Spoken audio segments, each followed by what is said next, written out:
What does the word flush mean in carpentry?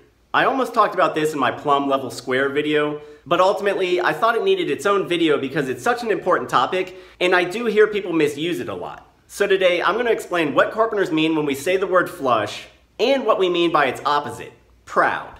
And that's coming up next on The Honest Carpenter Show.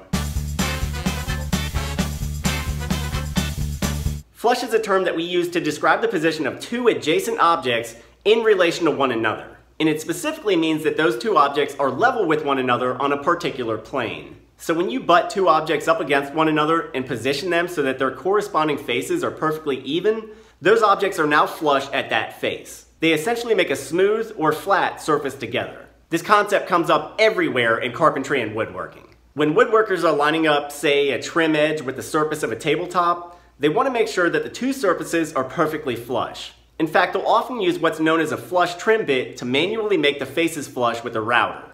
And when carpenters are making a stud pack in a wall, or a double top plate near a ceiling, they'll want the narrow edges of those boards to be flush with one another so that the wall maintains the correct width. There are so many practical applications of this concept that carpenters will say it all day long as we move through a project. Make sure those stringers are sitting flush. Flush that subfloor to the edge. Or flush up those cabinet faces. We're paranoid about it because the eye picks up two objects that are out of flush very easily. And it can really screw up a build when things are left out of flush in any phase. So if two objects are out of flush, we'll say that the higher object is standing proud. Or we'll just use the word proud to describe this. For instance, we might say, are those double joists flush? No, the right one is proud a little bit. Try to crank it into place. And there are times where we want pieces to be proud.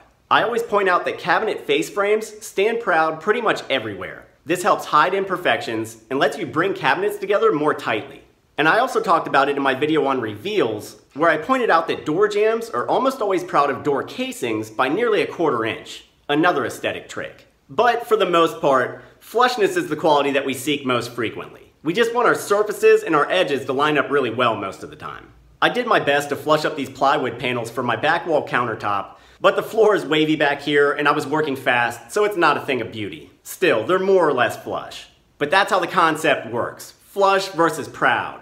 Even versus offset. Learn it once and you'll come to see it everywhere in carpentry and woodworking. I hope this explanation was helpful. Feel free to put questions down below. I'll do my best to answer them, and I'm sure other trade pros will jump in as well. As always, thanks for watching. Be sure to check back in for more videos coming up soon. And please consider subscribing and hitting that little bell button to turn on notifications. That way you'll know the moment we post something. I'm Ethan James with TheHonestCarpenter.com. I'll see you next time.